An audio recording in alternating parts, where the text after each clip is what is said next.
Baldwin drops by.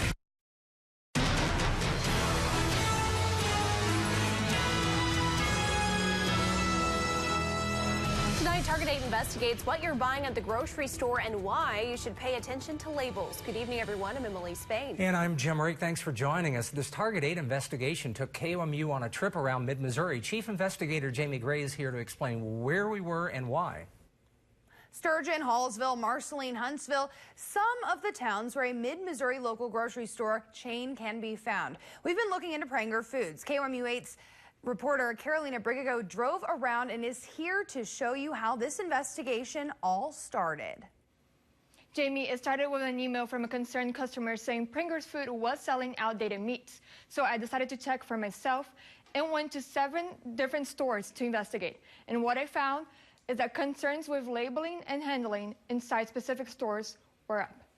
I just saw it was weird, so I went to take a look. It is weird. See, this comes in from our warehouse. We just got these in this week. This video is from the first store I walked into, Pranger Foods in Hallsville. I found multiple packages of raw chicken and beef with multiple sell-by labels. For example, here's a chicken, and you can see this is a 3rd label on top. The topmost label showed sell-by February 8th, 2018, which would have been a week after I bought the meat. But the bottom label had a sell-by date of August 1st, 2017, 6 months earlier, when I went to ask the manager about it. So I'm not sure why that is like that, because like I said, we just got those in on Tuesdays. What I found was multiple stores used multiple labels. Federal regulation says no food packages shall bear any false or misleading marking, labeling, or other labeling. And the information in the labels needs to be placed in a way that makes it likely to be read and understood by the ordinary individual under customary conditions. The several products I found at the Pranger stores with stacked labels go against regulations on the USDA codes. The FSIS regulation concerning date labeling, again, just simply says in order to be truthful and not misleading, if a calendar date is applied, that it should have a statement about its meaning, such as used by, sell by, best if used by. The stickers at the store do indicate sell-by dates. But why did they get changed so often? And why was the one date changed to 6 months later? I asked food safety experts. So the price was reduced from its original to that. Correct. I'm guessing on August 1st. Correct. Probably what happened then, they froze that. They pulled it from the shelf at the end of that sale day, which was their sell-by date.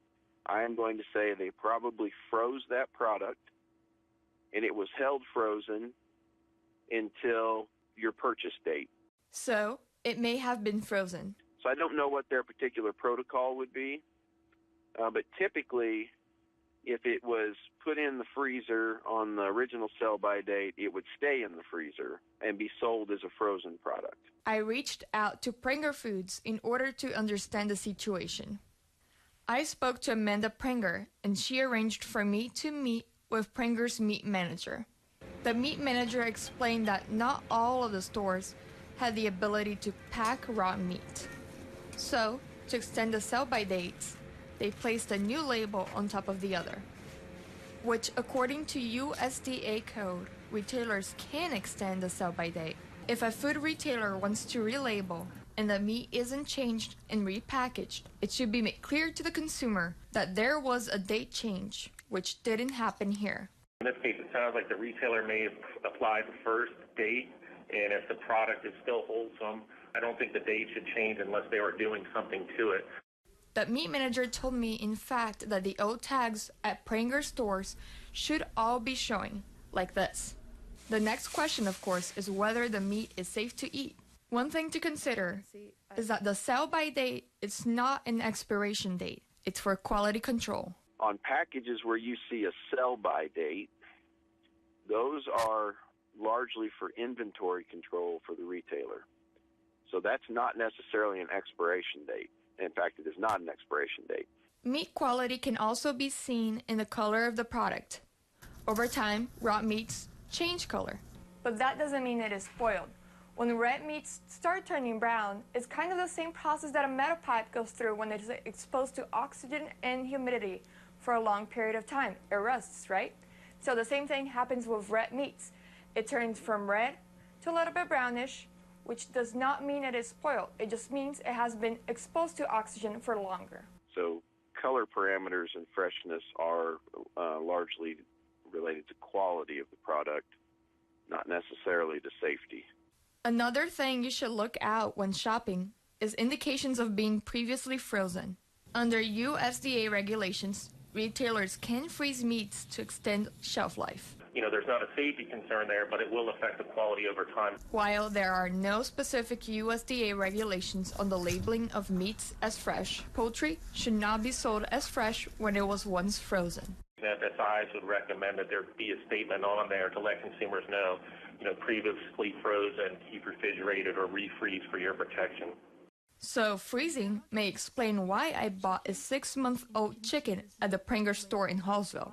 But that chicken was being sold with other fresh meats, with no label or indication it was once frozen. So there should be some indication, yes, to the end user that the product has been frozen before. As mentioned in the story, I talked to Amanda Pranger, the daughter of one of the Pranger Foods owners. But even with multiple attempts, I could not reach the owners. I also asked them if they would like to share a statement with us for the story, but got no reply. In studio, Carolina Brigagão, KOMUA News. If you want to learn more about USDA regulations, you can go to our website, KOMU.com. There you will also be able to find an interactive map of the stores in this story.